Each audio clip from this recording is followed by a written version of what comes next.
1. Los pensamientos son cosas. El hombre que pensó en la manera de asociarse con Thomas A. Edison. Desde luego, los pensamientos son cosas muy poderosas cuando se combinan con la exactitud del propósito, la perseverancia y un imperioso deseo de convertirlas en riqueza, o en otros objetos materiales. Hace algunos años, Edwin C. Barnes descubrió lo cierto que es que los hombres realmente piensan y se hacen ricos. Su descubrimiento no surgió de pronto, sino que fue apareciendo poco a poco, empezando por un ferviente deseo de llegar a ser socio del gran Edison. Una de las características principales del deseo de Barnes es que era preciso. Quería trabajar con Edison, no para él. Observe con detenimiento la descripción de cómo fue convirtiendo su deseo en realidad, y tendrá una mejor comprensión de los principios que conducen a la riqueza. Cuando apareció por primera vez en su mente, Barnes no estaba en posición de actuar según ese deseo, o impulso del pensamiento. Dos obstáculos se interponían en su camino. No conocía a Edison, y no tenía bastante dinero para pagarse el pasaje en tren hasta Orange, New Jersey. Estas dificultades hubieran bastado para desanimar a la mayoría de los hombres en el intento de llevar a cabo el deseo. Pero el suyo no era un deseo ordinario. El inventor y el vagabundo. Barnes se presentó en el laboratorio de Edison, y anunció que había ido a hacer negocios con el inventor. Hablando de su primer encuentro con Barnes, Edison comentaba años más tarde, estaba de pie ante mí, con la apariencia de un vagabundo, pero había algo en su expresión que transmitía el efecto de que estaba decidido a conseguir lo que se había propuesto. Yo había aprendido, tras años de experiencia, que cuando un hombre desea algo tan imperiosamente que está dispuesto a apostar todo su futuro a una sola carta para conseguirlo, tiene asegurado el triunfo. Le di la oportunidad que me pedía, porque vi que él estaba decidido a no ceder hasta obtener el éxito. Los hechos posteriores demostraron que no hubo error. No podía haber sido el aspecto del joven lo que le proporcionara su comienzo en el despacho de Edison, ya que ello estaba definitivamente en su contra. Lo importante era lo que él pensaba. Barnes no consiguió su asociación con Edison en su primera entrevista. Obtuvo la oportunidad de trabajar en el despacho de Edison, por un salario insignificante. Transcurrieron los meses. En apariencia, nada había sucedido que se aproximase al codiciado objetivo que Barnes tenía en mente como su propósito inicial y preciso. Pero algo importante estaba sucediendo en los pensamientos de Barnes. Intensificaba constantemente su deseo de convertirse en socio de Edison. Los psicólogos han afirmado, con todo acierto, que cuando uno está realmente preparado para algo, aparece. Barnes se hallaba listo para asociarse con Edison, además, estaba decidido a seguir así hasta conseguir lo que buscaba. No se decía a sí mismo, vaya, no hay manera. Supongo que acabaré por cambiar de idea y probaré un trabajo de vendedor. En vez de eso, se decía, he venido aquí a asociarme con Edison, y eso es lo que haré aunque me lleve el resto de la vida. Estaba convencido de ello. ¿Qué historia tan diferente contarían los hombres si adoptaran un propósito definido, y mantuvieran ese propósito hasta que el tiempo lo convirtiese en una obsesión obstinada?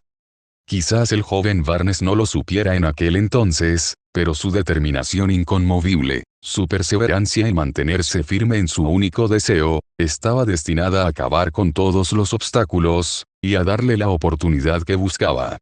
Los inesperados disfraces de la oportunidad.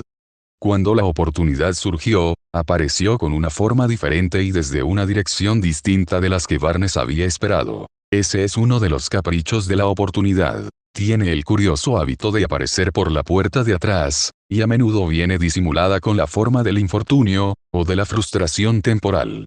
Tal vez por eso hay tanta gente que no consigue reconocerla. Edison acababa de perfeccionar un nuevo invento, conocido en aquella época como la máquina de dictar de Edison. Sus vendedores no mostraron entusiasmo por aquel aparato. No confiaban en que se pudiera vender sin grandes esfuerzos.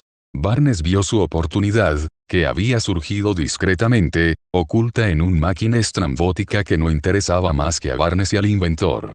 Barnes supo que podría vender la máquina de dictar de Edison. Se lo sugirió a este, y, de inmediato, obtuvo su oportunidad. Vendió la máquina. En realidad, lo hizo con tanto éxito que Edison le dio un contrato para distribuirla y venderla por toda la nación. A partir de aquella asociación, Barnes se hizo rico, pero también consiguió algo mucho más importante: demostró que uno, realmente, puede pensar y hacerse rico.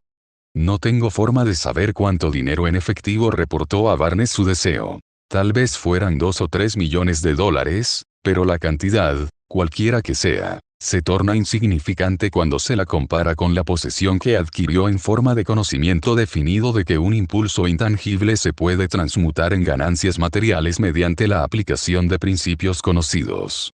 Barnes literalmente se pensó en asociación con el gran Edison. Se pensó dueño de una fortuna. No tenía nada con qué empezar, excepto la capacidad de saber lo que deseaba, y la determinación de mantenerse fiel a ese deseo hasta haberlo realizado. A un metro del oro. Una de las causas más comunes del fracaso es el hábito de abandonar cuando uno se ve presa de una frustración temporal. Todos son culpables de este error en un momento u otro. Un tío de R.B. Chica, Darby, fue presa de la fiebre del oro en los días en que era una fiebre endémica, y se fue al oeste a cavar para hacerse rico. No sabía que se ha sacado más oro de los pensamientos de los hombres que de la tierra. Obtuvo una licencia y se fue a trabajar con el pico y la pala. Después de varios meses de trabajo obtuvo la recompensa de descubrir una veta de mineral brillante. Necesitaba maquinaria para extraer el mineral. Con discreción, cubrió la mina, volvió sobre sus pasos a su hogar en Williamsburg, Maryland, y les habló a sus parientes y a algunos vecinos del hallazgo. Todos reunieron el dinero necesario para la maquinaria, y la enviaron a la mina. Darby y su tío volvieron a trabajar en ella. Extrajeron el primer carro de mineral y lo enviaron a un fundidor. Las utilidades demostraron que poseían una de las minas más ricas de Colorado. Con unos pocos carros más de mineral saldarían todas las deudas. Entonces empezarían a ganar dinero en grande. Hacia abajo fueron los taladros. Muy alto llegaron las esperanzas de Darby y de su tío. Entonces sucedió algo. El filón de mineral brillante desapareció. Habían llegado al final del arco iris, y la olla de oro no estaba allí. Perforaron en un desesperado intento para volver a encontrar la veta, pero fue en vano.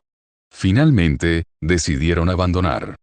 Vendieron la maquinaria a un chatarrero por unos pocos centenares de dólares, y tomaron el tren de vuelta a casa. El chatarrero llamó a un ingeniero de minas para que mirara la mina e hiciera una prospección.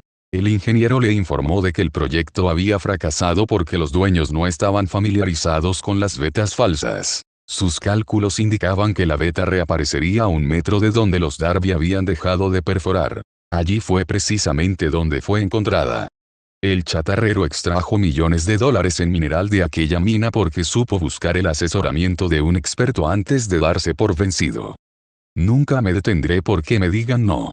Mucho tiempo después, Darby se resarció sobradamente de su pérdida, cuando descubrió que el deseo se puede transmutar en oro. Eso le ocurrió después de que ingresara en el negocio de la venta de seguros de vida. Recordando que había perdido una inmensa fortuna por haber dejado de perforar a 1 metro del oro, Darby aprovechó esa experiencia en el trabajo que había elegido, con el sencillo método de decirse a sí mismo: me detuve a 1 metro del oro, pero nunca me detendré porque me digan no cuando yo trate de venderles un seguro. Darby se convirtió en uno de los pocos hombres que venden $1 millón anuales en seguros. Su tenacidad se la debía a la lección que había aprendido de su deserción en el negocio de la mina de oro.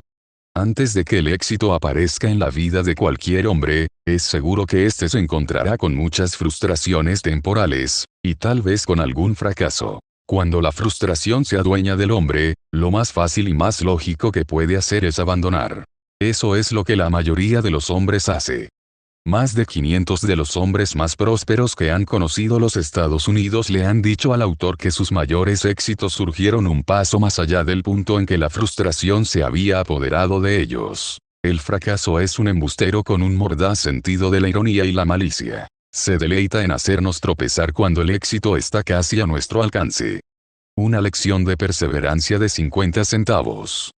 Poco después de que Darby se doctorase en la Universidad de los Porrazos, y decidiera aprovechar su experiencia en el asunto de la mina de oro, tuvo la buena fortuna de estar presente en una ocasión que le demostró que no está muy lejos de no. Una tarde ayudaba a su tío a moler trigo en un viejo molino. Este dirigía una granja grande, donde vivían cierto número de granjeros arrendatarios de color. La puerta se abrió silenciosamente, y una niña, hija de uno de los arrendatarios, entró y se situó junto a la puerta. El tío levantó la vista, miró a la niña y gritó con aspereza, ¿qué quieres?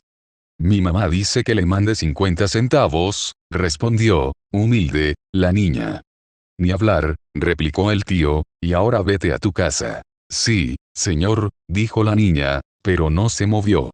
El tío siguió con su trabajo, tan ocupado que no prestó atención a la niña y no se dio cuenta de que no se había marchado. Cuando volvió a levantar la mirada y la vio allí parada, gritó.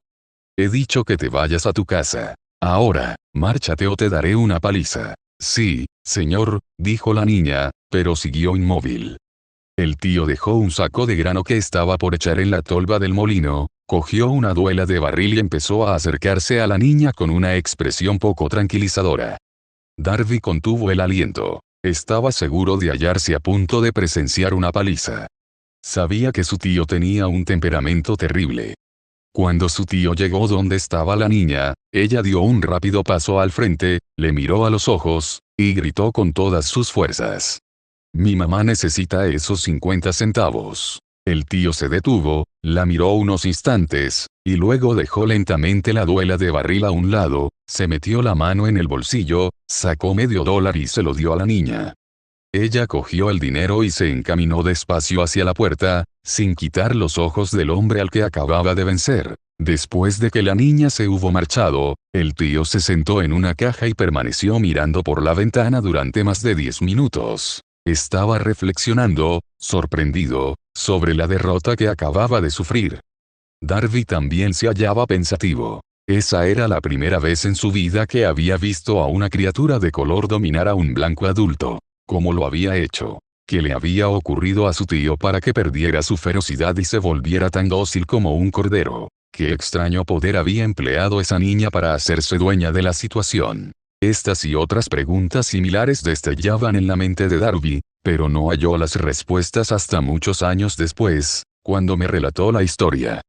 Curiosamente, el relato de esa inusual experiencia la escuché en el viejo molino, el mismo sitio donde su tío recibió esa lección. El extraño poder de una niña. En aquel viejo molino polvoriento, el señor Darby me relató la historia del extraño triunfo, y terminó preguntándome. ¿Cómo entiende esto? ¿Qué extraño poder tenía esa niña, para dominar por completo a mi tío? La respuesta a esa pregunta la encontrará en los principios que se describen en este libro. La respuesta es categórica y completa. Contiene detalles e instrucciones suficientes para que cualquiera comprenda y aplique la misma fuerza con la que ella se encontró de forma accidental. Manténgase alerta, y observará el extraño poder que acudió en ayuda de la niña. Tendrá un atisbo de ese poder en el próximo capítulo. En alguna parte del libro encontrará una idea que aguzará sus poderes receptivos, y pondrá a su alcance, para su propio beneficio, ese mismo poder irresistible. La comprensión de él puede aparecer ante usted en el primer capítulo, o tal vez surja en su conciencia más adelante. Puede presentarse en forma de una sola idea. O quizá la encuentre en la naturaleza de un plan, o en un propósito. Una vez más, puede hacerle volver sobre sus pasadas experiencias de frustración o de fracaso, para aportar alguna lección mediante la cual usted recupere todo lo que había perdido en su fracaso. Después de haberle explicado al señor Darby el poder que la niña de color había empleado quizás sin saberlo, él repasó enseguida sus 30 años de experiencia en la venta de seguros de vida, y estuvo francamente de acuerdo en que su éxito en ese campo se debía, en gran parte, a la lección que había aprendido de la pequeña. El señor Darby señaló. Cada vez que un posible comprador trataba de deshacerse de mí, sin hacerse el seguro, yo visualizaba a la niña, parada en el viejo molino, con sus ojazos desafiantes, y me decía a mí mismo, tengo que conseguir esta venta. La mejor parte de las ventas que he hecho han sido a gente que me había dicho no.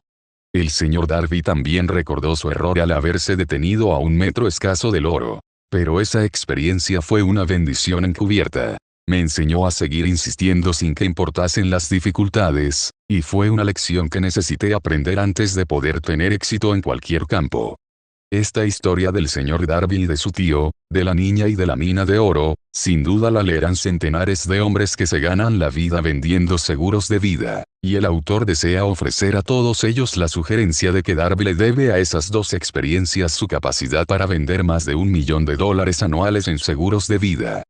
Las experiencias del señor Darby fueron bastante comunes y triviales, y, sin embargo, contienen la respuesta de su destino en la vida, por lo tanto fueron tan importantes, para él, como su propia vida. Sacó provecho de ellas porque las analizó, y supo ver lo que le enseñaban. Pero ¿qué hay del hombre que no tiene el tiempo ni la inclinación para estudiar el fracaso en busca del conocimiento que pueda conducirlo al éxito? ¿Dónde y cómo va a aprender el arte de convertir los fallos en escalones hacia la oportunidad? Para responder a esas preguntas se ha escrito este libro. Todo lo que usted necesita es una buena idea.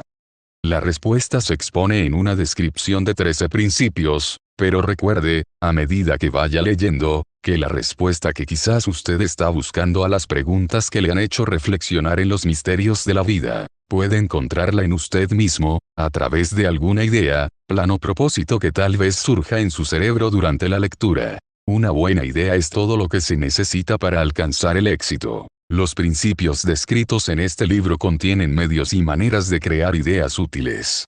Antes de seguir adelante con nuestro enfoque para describir esos principios, creemos que merece la pena recibir esta importante sugerencia: cuando las riquezas empiezan a aparecer, lo hacen con tanta rapidez, y en tal abundancia, que uno se pregunta dónde habían estado escondidas durante todos esos años de necesidad. Esta es una afirmación sorprendente, y tanto más si tenemos en cuenta la creencia popular de que la riqueza premia solo a quienes trabajan mucho durante mucho tiempo.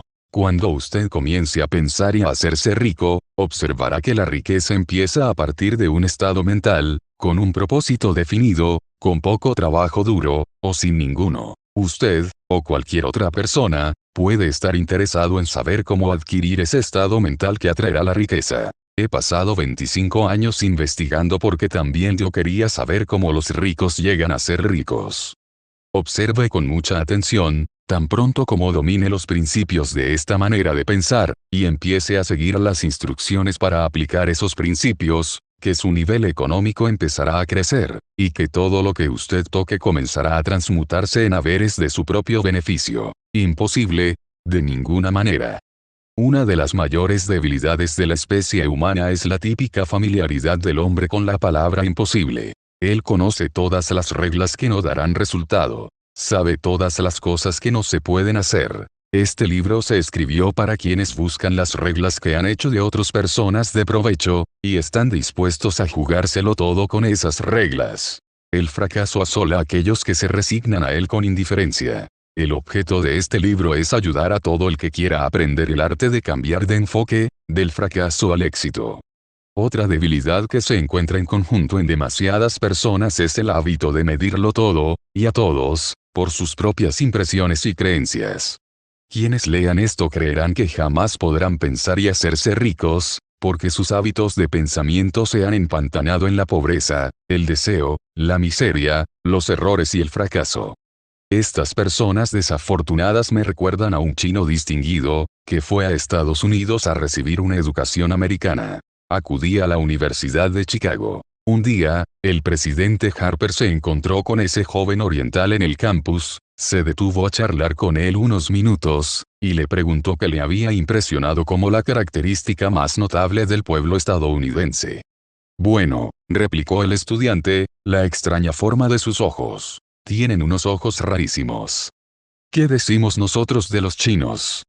Nos negamos a creer lo que no entendemos. Pensamos tontamente que nuestras propias limitaciones son el patrón adecuado de las limitaciones. Por supuesto, los ojos de los demás son rarísimos, porque no son iguales a los nuestros. El imposible motor V-8 de Ford. Cuando Henry Ford decidió fabricar su famoso motor V-8, quiso construir un motor con los 8 cilindros alojados en un solo bloque, y dio instrucciones a sus ingenieros para que produjeran un prototipo del motor. El proyecto estaba ya volcado sobre el papel, pero los ingenieros acordaron que era de todo punto imposible embutir 8 cilindros en un motor de un solo bloque. Produzcanlo de todas maneras, dijo Ford. Pero es imposible, replicaron ellos. Adelante, ordenó Ford, y no dejen de trabajar hasta haberlo conseguido, no importa cuánto tiempo haga falta. Los ingenieros pusieron manos a la obra, no tenían otra opción si querían seguir formando parte del equipo de Ford. 6 meses transcurrieron sin que obtuvieran resultados. Pasaron otros 6 meses, y todavía no habían conseguido nada. Los ingenieros probaron todos los planes concebibles para llevar a cabo el proyecto, pero aquello parecía incuestionable, imposible. Al cabo de un año, Ford se reunió con los ingenieros, que volvieron a informarle de que no habían hallado manera de cumplir sus órdenes. Sigan con el trabajo, dijo Ford, quiero ese motor, y lo tendré. Continuaron haciendo pruebas, y entonces, como por arte de magia, el secreto quedó desvelado. La determinación de Ford había ganado una vez más. Quizás esta historia no esté descrita con precisión de detalles, pero las circunstancias y el resultado son los correctos. Deduzca de ella, usted que desea pensar y hacerse rico, el secreto de los millones de Ford, si puede. No tendrá que buscar muy lejos. Henry Ford tuvo éxito porque comprendió y aplicó los principios del éxito. Uno de ellos es el deseo, saber lo que uno quiere. Recuerde esta historia de Ford mientras lee, y señale las líneas en que se describe el secreto de su extraordinaria proeza. Si puede hacer esto, si usted es capaz de poner el dedo en el particular grupo de principios que hicieron rico a Henry Ford, usted puede igualar sus logros en casi cualquier oficio para el que esté preparado. Porque es usted el dueño de su destino. Cuando Henley escribió sus proféticas palabras, soy el dueño de mi destino, soy el capitán de mi alma, debería habernos informado de que nosotros somos los dueños de nuestro destino, los capitanes de nuestra alma, porque tenemos el poder de controlar nuestros pensamientos. Debería habernos dicho que nuestro cerebro se magnetiza con los pensamientos dominantes que llevamos en la mente, y que, por mecanismos que nadie conoce bien, estos imanes atraen hacia nosotros las fuerzas, las personas, las circunstancias de la vida que armonizan con la naturaleza de nuestros pensamientos dominantes. Debería habernos dicho que, antes de poder acumular riquezas en abundancia, tenemos que magnetizar nuestra mente con un intenso deseo de riqueza, que hemos de tomar conciencia de la riqueza hasta que el deseo por el dinero nos conduzca a hacer planes definidos para adquirirlo. Pero, al ser un poeta, y no un filósofo, Henley se contentó con afirmar una gran verdad de manera poética, dejando que sus lectores interpretaran el significado filosófico de sus líneas. Poco a poco, la verdad ha ido desvelándose, hasta que ahora parece cierto que los principios descritos en este libro contienen el secreto del dominio sobre nuestro destino económico. Principios que pueden cambiar su destino. Ahora estamos preparados para examinar el primero de esos principios. Mantenga una actitud de apertura mental y recuerde, a medida que vaya leyendo, que no son invención de nadie. Son principios que han funcionado para muchos hombres. Usted puede ponerlos a trabajar para su propio beneficio permanente. Verá qué fácil es. Hace algunos años, pronuncié el discurso de la entrega de diplomas en el Salem College, en Salem, Virginia Occidental. Acentué el principio descrito en el próximo capítulo con tal intensidad, que uno de los miembros de la clase que obtendría el diploma se lo apropió, y lo convirtió en parte de su forma de ver la vida. Ese joven llegó a ser miembro del Congreso y un personaje importante en la administración de Franklin D. Roosevelt. Me escribió una carta en la que presenta con tanta claridad su opinión sobre el principio que trataremos en el próximo capítulo, que he decidido publicarla como introducción a dicho capítulo. Le dará una idea a usted de los beneficios que le esperan, estimado Napoleón. Dado que mi servicio como miembro del Congreso me ha proporcionado cierta comprensión de los problemas de hombres y mujeres, le escribo para ofrecerle una sugerencia que puede ser útil a millares de personas. En 1922, usted pronunció un discurso en la entrega de diplomas en el Salem College, cuando yo era miembro de la clase que los recibiría. En aquel discurso, usted plantó en mi mente una idea a la que debo la oportunidad que ahora tengo de servir a la gente de mi estado, y que será responsable, en gran medida, de cualquier éxito que yo pueda alcanzar en el futuro. Recuerdo, como si hubiese sido ayer, la maravillosa descripción que usted hizo del método por el que Henry Ford, con muy pocos estudios, sin $1, sin amigos influyentes, llegó tan alto. Entonces resolví, incluso antes de que usted hubiera acabado su discurso, que me haría un lugar en la vida, sin que importara cuántas dificultades tuviera que afrontar. Millares de jóvenes terminarán sus estudios universitarios este año, y los años venideros.